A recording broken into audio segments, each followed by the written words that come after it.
Hi friends, मी सुजाता. माझी चूलमध्ये तुमचं सगळ्यांचं खूप खूप स्वागत. आज आपण पाहणार आहोत अख्खा मसूर.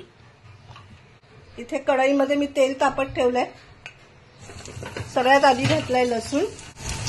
लसूण थोडासा लाल होऊ देणार आहे.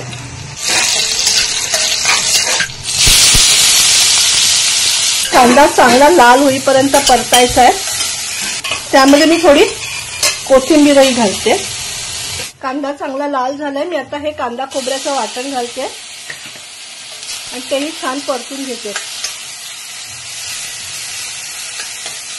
हा मसूर मी रात्रभर भिजत घातला होता आणि एकच शिटी देऊन शिजवून घेतलाय कुकरमध्ये. बघा, वाटण परतून झालंय.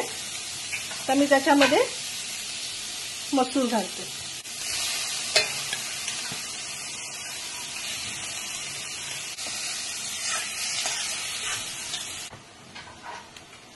हळद.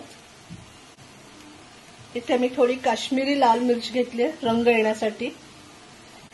लाल मिरची पावडर, गरम मसाला आणि हा किचन किंग मसाला. चवीपुरतं मीठ. हे छान परतून घेणार आहे. कोथिंबीर टाकली. त्यामध्ये मी पाणी टाकते. असं पाणी अजून घालते. साधारण हे दबदबीतच करायचं. खूप पातळ किंवा खूप घट्ट करायचं नाही. हे अख्खा मसूर. आता ह्याला मी एक उकळी देते. छान उकळी आली आहे. आपला अख्खा मसूर तयार आहे.